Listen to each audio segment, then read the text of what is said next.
Ni wajibu wa mwanamke kumridhisha mume wake. Tunasoma Mithali 5:15. Mungu anawaambia wanaume wanywe maji ya birika zao wenyewe. Tena anatamka, Biblia inasema na maziwa yake mawili ya kutoshe. Ni wajibu wa mke kumtosha mume wako. Mtoshe, usirukeruke. Kuna wanawake kama kambare, yani hatulii. Mtoshe mwenzako. Hana mahali pa kunywa maji. Maji mengine yote ni mabwawa ya maji machafu. Kuondoa maji yako, mkate kiu. Wengine mpaka wachoyo. Unakuwa mchoyo mpaka kwenye jambo ambalo si lako. Wewe nawe wa ajabu Tunasoma pia katika Wakorinto wa kwanza 7 fungu la 3 na la 4. Wala mke hana amri juu ya mwili wake, bali mumewe. Huu mwili ni wa nani? Ni mali yake. Mume wangu halali, enda umtoshe. Jambo la 4, wajibu wa 4, tunausoma katika Mwanzo 24 na fungu la 67.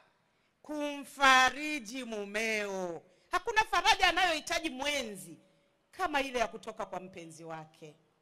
Tunajifunza katika hilo fungu ya kwamba Isaka akafarijika kwa kifo cha mama yake alipomuoa nani? Rebeka. Mfariji mume wako. Biashara imeharibika, mfariji. Kazi imeota mbawa, mfariji. Mimi nilijua tu, kiko wapi sasa? Mimi si nilikuwa nakushauri, wewe usikii. Kiko wapi sasa? Jamani, akifanikiwa mume, si umefanikiwa na wewe? Hata kama unajua wanaume ndani yao nimesema kuna utawala. Kwa hiyo wale ambao hawana Yesu sawa sawa, ule utawala wanautumia vibaya.